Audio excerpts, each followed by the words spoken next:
В республике с 2012 года активизированы меры господдержки по развитию предпринимательства в сфере услуг по дошкольному воспитанию. В Ленске сегодня существует один частный детский сад, но на данный момент он не имеет соответствующей лицензии.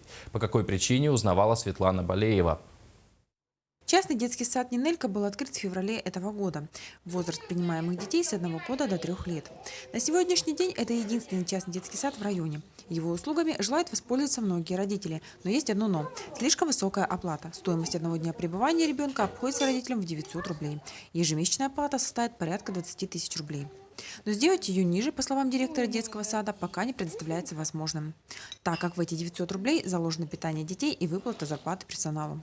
Но все-таки надежда на то, что стоимость услуг заметно снизится, сегодня есть. С 2012 года на федеральном уровне разработан механизм предоставления субсидий частным детским садам.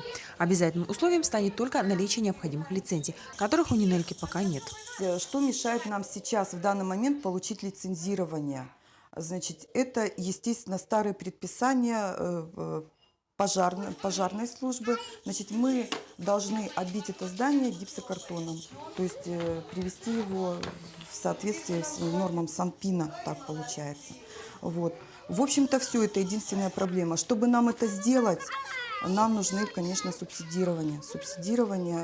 Потому что на сумму 900 рублей, которые мы берем, плату за детский сад, то есть нам очень этого не хватает. Для того, чтобы провести все необходимые работы, детский сад участвует во всех районных грантах, за счет которых впоследствии и будет проведен необходимый ремонт.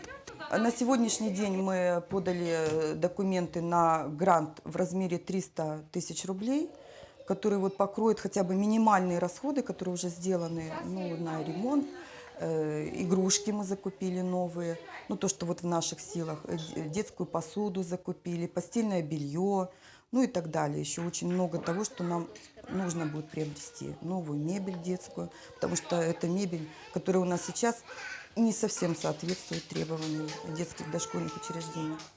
И вообще мы хотим, поднять свой статус именно до государственного дошкольного учреждения. С проведением всей вышесказанной работы у Нинельки будет возможность получить лицензию, а с ее наличием изменится многое. Первое – это сотрудники детского сада будут получать зарплату от района с предоставлением полного социального пакета. Второе – это, конечно, в разы снизится родительская плата.